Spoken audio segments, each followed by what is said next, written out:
네, 안녕하세요. 586 친중 전체주의 집단이 지배하고 있는 세상입니다. 이 와중에 우리 보수 공화 시민을 위한 기운나는 해설과 뉴스를 매일매일 전해드리고 있는 세뇌탈출입니다. 이 시간에는 잠시 이 안철수의 앞으로의 행보에 대해서 우리가 내다보고 해석해보는 일을 하겠습니다. 먼저 세뇌탈출 자유구독료 부탁 말씀 올립니다. 아시다시피 세뇌탈출은 통상 하루 정도 광고가 안 달립니다. 그리고 나서 빨리 달리면 하루고요. 좀 어떨 때는 3, 4일, 또 아주 늦어지면 일주일, 열흘 지나서 광고가 달리기도 합니다. 많이 도와주시면 좋은 컨텐츠 계속 기운나게 잘 만들겠습니다. 안철수 최대의 문제는 안철수 본인입니다. 제가 이거 저번에도 좀 설명드렸는데 이 안철수가 만약에 내가 국회의원으로서 정당 게임을 계속 하겠다 그랬으면 선택폭이 굉장히 넓었어요.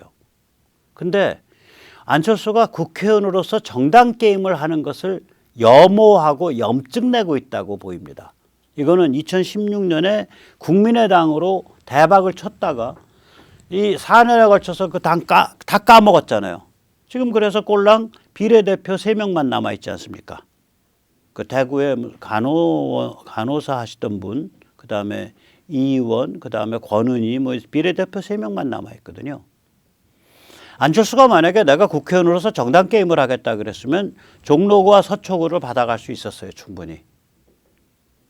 그러니까 종로구가 12일 날, 지난 목요일 날 최재형, 서초구가 같은 날 조은희로 전략공천이 됐는데 안철수가 개기지 않고 그 전에 나 종로 서초 그리고 뭐 한두 개 더 줘. 그래서 지역구를 받아갈 수 있었다고요. 그러면서 당대당 통합을 하면 한 6석, 7석 코어를 가지잖아요. 근데 자기가 만약에 종로구를 혹은 서초구에서 뿌리를 받고 나면 누가 안철수 아성에 잘 못 덤벼요. 그냥 자기 안방 되는 거예요, 그거. 그러면 자기가 국회의원으로서 계속 정당 게임을 할 수 있었다고요. 근데 이거를 본인이 싫어하는 것 같아요. 본인이 염증 내는 직업이에요. 나 여기 안 맞는다고 느끼는 것 같아요. 그래서 이제 안철수는 자꾸 이 공동정부 중통령을 욕심을 내는데 이거는 윤석열이 받을 수 없는 비현실적인 패예요. 이게 왜 그러냐면 윤석열의 이 체질 혹은 윤석열의 승부수는 어디에 있냐면 나 정당이나 국회 안 건드려. 나 행정부만 잘 챙길게 일단. 여기에 있어요. 지금 윤석열 행보를 가만히 보세요.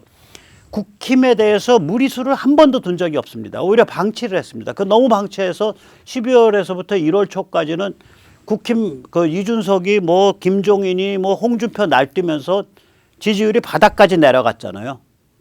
그래서 국힘이 야 이러다 우리 다 망해서 스스로 이준석을 절반쯤 잡아 죽이고 1월 때까지 방치를 했다고. 이준석 지금도 싸가지 없는 소리 하잖아요. 그 윤석열이 발 좀 뻗친 거 두고서 내가 10분 자리 비우니까 글쎄 그거 사고 쳤어요.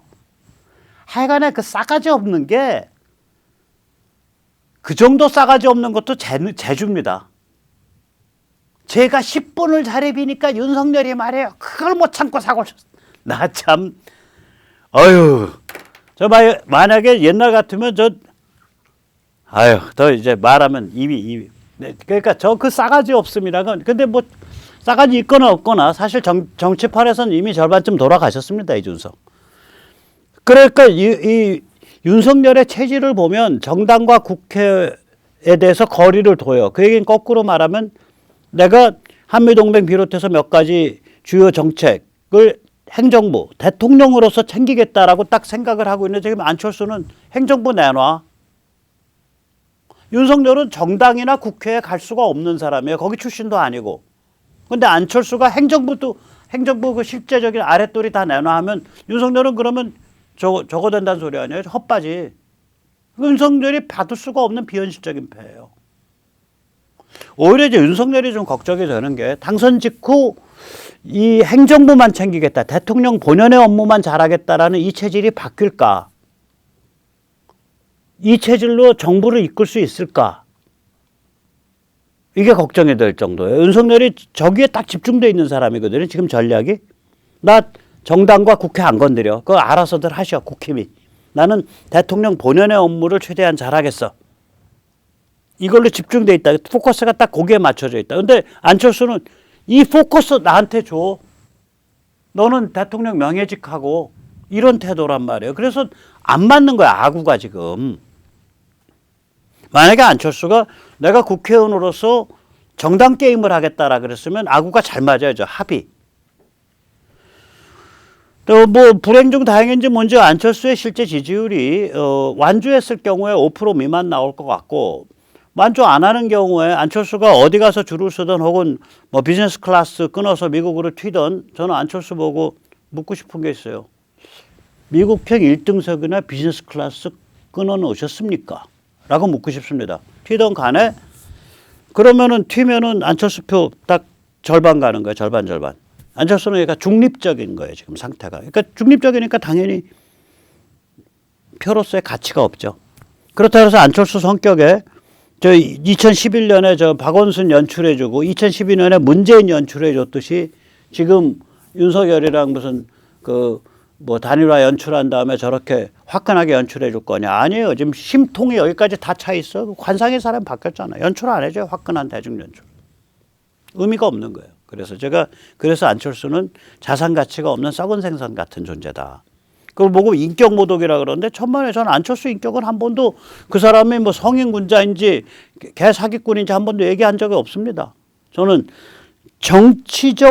정치인으로서의 그 사람의 political asset value, 정치 자산으로서의 가치가 썩은 생선 토막 같은 정도의 가치다라고 얘기를 드렸을 뿐이에요. 그러니까 너무 이렇게 예민하게 이렇게 그 반응하시는 분이 가끔 있던데 댓글에 그렇게 그러지 마십시오. 저는 안철수 인격에 대해서는 관심도 없고요. 알지도 못합니다. 자, 이런 상태에서 상황이 이런데 안철수가 띡 하고 던진 게 본 후보 등록해놓고 여론조사 단일화 합시다 라고 제안을 했다고. 이게 최악의 꼼수예요. 이 여론조사 단일화가 조금만 생각을 해봐도 이게 치명적인 문제점이 한 3개 있는데, 우선 첫째, 지지율 격차가 너무 커서 여론조사 한다는 게 의미가 없단 말이에요. 그 다음에 둘째, 만약에 단일 후보 적합도 누구라고 생각을 하십니까? 누가 나오면은 누구로 단일화되는 것이 그 이재명에 대해서 경쟁력이 더 있다 생각하십니까? 만약에 질문을 이렇게 던져버리면 역선택이 작동을 한다고요. 단일 후보 적합도라고 질문을 던지면. 지금 역선택 작동해서 그렇게 되면 윤석열과 비슷해지거든요. 그럴 거 아니에요. 민주당 지지자들, 이재명 지지자들 한 30-40%가 열심히 그거 안철수 하고 답을 하죠. 그거 믿고서 지금 여론조사 단일화 하겠다라고 국힘이나 윤석열이 패를 받으면 바로 문항을 단일 후보 적합도로 문항을 짜겠다고 덤벼들 거라고요. 그러니까 아주 꼼수예요, 저게. 세 번째는 시점 및 자가당착이죠. 본 후보 등록 전에 얘기가 나왔어야지. 얘기가 나와도 본 후보 등록해놓고 그 다음에는 단일화 여론조사 단일화 하십시다 라고 얘기를 하면, 그러니까 사람 놀리는 것도 아니고 일반인들이 놀림받는다는 느낌이 들거든요. 윤석열이나 뭐 국힘이 놀림받는다고 느낀다는 게 아니라 저 같은 사람들 혹은 저보다 훨씬 더 좀 더 말하자면 그 안윤 사이의 중립적인 사람들도 저게 뭐 하자는 소리지? 여론조사하면 당연히 윤이 이기지. 왜냐면 이 단일 후보 적합도는 보통 사람들이 생각을 안 하니까. 본 후보를 등록한다는 얘기는 작더라도 나의 고유 기반을 끝까지 가져가 보겠다는 소리예요. 본 후보를 등록하든지 아니면은 단일화에 나서든지 둘 중에 하나인데, 본 후보 등록해놓고 단일화 애드벌룬 띄워? 이게 뭐가 하자는 거야? 사람을 굉장히 혼란시키는 거고, 정치에서는 메시지가 간명하고 강력해야 됩니다. 그래서 이건 아니다. 저는 이번에 단일화 제안으로 안철수가 한 2-3%포인트 더 까먹었다라고 생각을 해요. 안철수의 선택지는 깔끔한 백의종군이든가 완주든가 둘 중에 하나입니다. 중간이 없어요. 다른 꼼수를 하면 더 망해요. 만약에 백의종군을 선언을 하면 안철수 지지율은 상승해요. 그러면 국회의원으로서 정당 정치가 가능해져요. 그런데 이 국회의원이 돼서 정당 정치하는 걸 안철수가 싫어한단 말이에요. 본인이 염증 내고 있다고. 그래서 저게 답이 안 나오는 거예요. 답이. 저는 이 안철수 꼼수를 보면서 이게 전환사채 사기극 혹은 고스톱 쇼당이 생각이 나는 거예요. 이게 전환사채 사기극 혹은 고스톱 쇼당이 생각이 나요. 이거 보세요. 이 전환사채 사기극 요새는 많이 안 쓰는데 안철수가 아레아 한글을 그 상장했을 무렵 1990년대 겁니다. 2000년대 초거나 그 무렵엔 저거 많이 썼어요. 뭐 안철수가 그때 전환사채 사기극을 벌렸다 안 벌렸다 제가 주장하는 거 아니에요. 안 벌렸는지 벌렸는지 관심도 없고요. 조사해 본 적도 없습니다. 그 무렵에 저게 코스닥 상장사의 일반적 수법이었다라는 거는 제가 압니다. 상당히 널리 썼어요. 그거에 언제부터 저게 엄벌에 처해졌냐면 IMF 터진 다음에 2004년 3년 그러니까 노무현 때부터 저게 엄벌에 처해졌어요. 노무현 중반기 정도부터 그때 금융 자율화되고 이러면서 국제적인 룰을 따라가면서 저게 그 엄벌에 처해. 그 전에는 저거 다 눈 감아줬었어요. 제가 어떻게 하는 거냐면 명동에 가서 사채를 빌려요. 고리다 사채. 사채를 돈이 있잖아요. 돈을 갖고 이제 타겟이 되는 회사, 이 회사에 짜옹을 해. 그 경영진하고 너는 뒷돈 얼마 질러줄게 하고 그 회사가 전환사채를 발행하게 해요. 그래서 이 돈 가지고 전환사채를 인수를 해요. 그 다음에 전환사채 조항에 뭐 인수자가 무슨 뭐 선택하면 언제든지 주식으로 바꿀 수 있다 이렇게 해놔. 그러니까 전환사채를 주식으로 바꿔. 그러면 전환사채 인수한 사람이 이제 회사 경영권을 가졌네.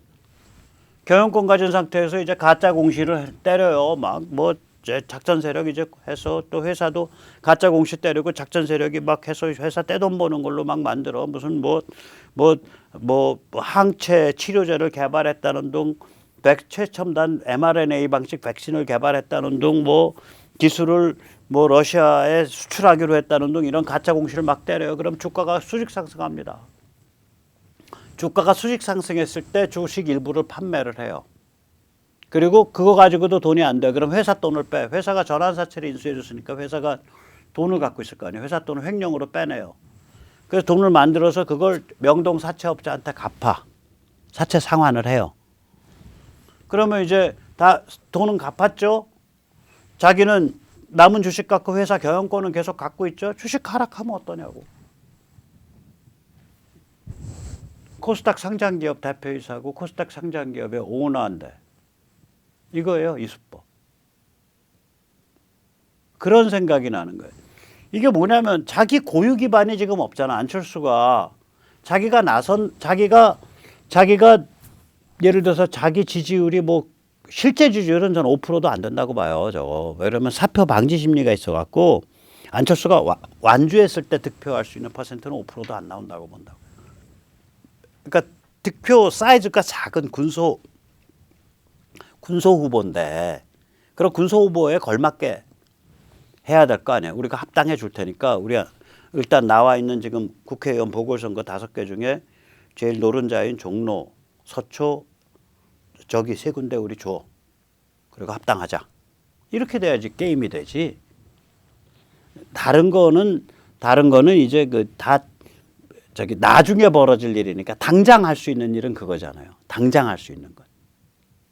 근데 안철수 그거를 싫어한다고. 국회의원 돼서 정당 정치하는 거 싫어해요. 그런 것 같아.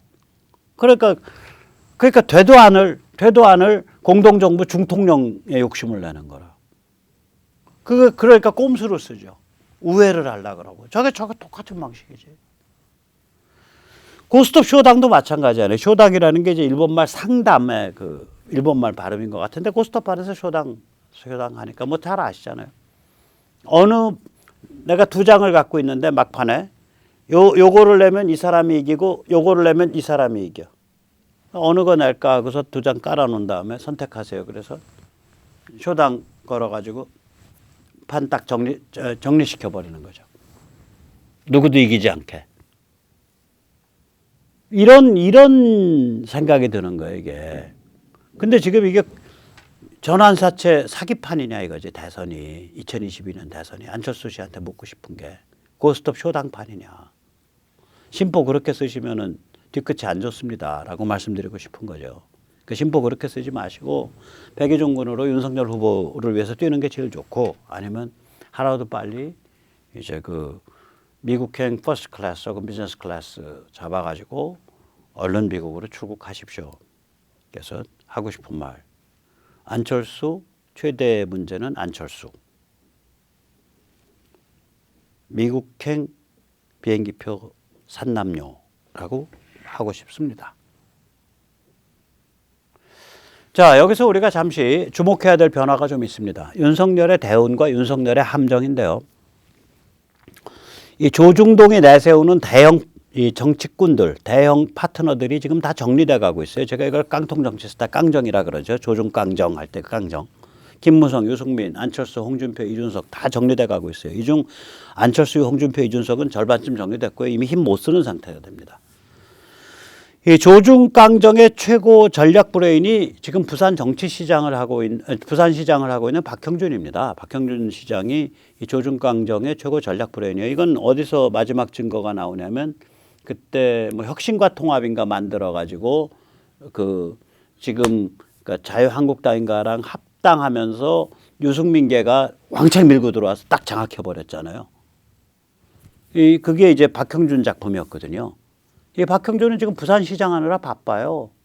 나이도 들고 저랑 비슷한 연배니까. 그래서 조중강정이 작동을 못해요. 작동하는 그 작동력이 많이 떨어졌어요. 그러니까 윤석열이 이러면서 대운입니다. 세 가지 대운입니다. 우선 첫째 하나, 전대협 한청년의 정신적 기반이 해체돼 가고 있어요. 약화돼 가고 있어요. 이게 예를 들어서 뭐 이쪽에서 떠드는 친일파 드립, 반일 드립 이게 딱 뭐를 본딴 거냐면요. 미국과 서방에서 떠들고 있는 이 그 CRT 비판적 인종이론. 즉 현대 문명은 백인 우월주의자와 노예제도 그리고 아주 구조적 인종차별에 의해서 만들어졌고 운영되고 있다. 대한민국은 친일파에 의해서 만들어지고 운영돼 있다. 딱 똑같아요. 기후 종말론 이거는 저거까지 나서서 떠들죠. 그 최태원이까지 나서서 뭐 ESG 경영이라고 떠들고 RE100 뭐 이런 소리 RE100 떠들고 이재명이가. 그다음에 세 번째는 무한 젠더 이데올로기죠. 이거 엄청 떠들죠. 여기서도 박원순 시장님은 성인지 감수성이 높으신 분이었습니다. 뭐 이런 소리 떠들고 있으니까. 그래서 이 미국과 유럽의 극좌 악마 내러티브, 그러니까 CRT, 그 다음에 기후 종말론, 무한 젠더 이것이 한국에 고스란히 영향을 미치고 있어요. 생각보다 굉장히 깊은 영향을 미치고 있습니다. 이게 기독교에 이상한 신학한다는 유학파 신학자들, 목사님들 이런 소리 막 떠들어요. 솔로몬이 입고 있었던 게 여자 옷이라는 등 뭐 이런 헛소리 막 떠드는 그런 유명 목사, 유명 신학자 있습니다. 그래서 이게 그냥 고스란히 여기에 적용되고 있는 거예요, 지금. 대학도 그렇고, 언론사 그렇고. 그런 소리에 대해서 반발하면은 무식하고 개념 없고 깡통스러운 놈으로 취급해요, 걔들은 우리를. 이 기반이 그런데 무너지고 있단 말이에요. 이 정신적 기반이. 얘들도 추워진다고 지금. 두 번째, 전대협 한청년의 국제정세 기반이 뭐겠냐. 미중 밀월 붕괴, 미중 대립으로 가고 있는 거. 얘들의 국제정세 기반은 미중 밀월이에요. 미중 밀월되면 한중 밀월되고 한중 밀월되면 남북 밀월되는 거예요. 그게 30년 그랬잖아요. 이게 지금 구도가 붕괴하고 있잖아요. 그 다음에 세 번째, 아까 우리가 처음 봤듯이 조중강정이 약화되고 있다고요. 조중동의 미디어 파워가 이 스마트폰 때문에 약화되고 있고요. 그 다음에 깡통 정치 스타들이 이제 거의 다 거물들이 다 이제 무력화되거나 제거당해 버렸다고요. 지금 국힘 보면 다 고만고만한 사람들의 네트워크예요, 그냥. 특별히 누구 내세워서 정치 스타를 만들려면 또 몇 년 걸려. 그러니까 윤석열은 아주 대운이 들어온 거예요. 근데 이 대운이 또 윤석열의 함정이야. 워낙 대운이 들어오다 보니까 윤석열 자신이 정당이나 국회나 정치는 안 건드리고 나는 행정부와 대통령만 잘하면 될 것 같아. 지금 그렇게 판단하고 있는 것 같아요. 윤석열 자신이 지금 현재 이 시점에서. 뭐 그것도 좋은 전략이에요. 근데 제가 보기에는 아마 그렇게 가기 힘들 거다. 그렇게 해서 그 따뜻한 아랫목에서 생감치고 앉아서 부자 몸조심하다가는 어느 한순간에 그냥 이빨 나가는 수 있을 거다. 쟤들이 어떤 종류의 발악을 할 거다. 그리고 그 발악이 그 종북 종중의 발악이 시작됐을 때 분명히 조중동이 등짝에 칼 꼽으려고 벼르고 있다가 칼질할 거고, 그리고 저 정신 나간 국힘 국회의원들이 또 칼질할 거다. 어떻게 할래요? 그거에 대한 컨텐전시 준비하냐? 거기에 대한 대비 준비하냐? 언제 할래? 라고 윤 후보한테 묻고 싶은 거예요. 뭐 그건 그거고, 그건 이제 윤석열이 풀어야 될 문제고, 우리는 다시 한번 말씀드리지만 모든 정치는 선거로 결국 모아지고요. 모든 선거는 정당을 통해서 일어납니다. 그래서 우리는 국민의힘을 가입을 해서 밑바닥서부터 바꿔나가야 됩니다. 정정당당입니다. 국힘 평당원 네트워크 www.jjdd.kr. 정정당당은 이 공명선거 참관 감시 운동인 무결선거 네트워크와 함께하고 있고요. 교육감 후보 단일화 운동인 마이초이스와도 함께하고 있습니다. 네, 오늘 여기까지 모시겠습니다. 감사합니다.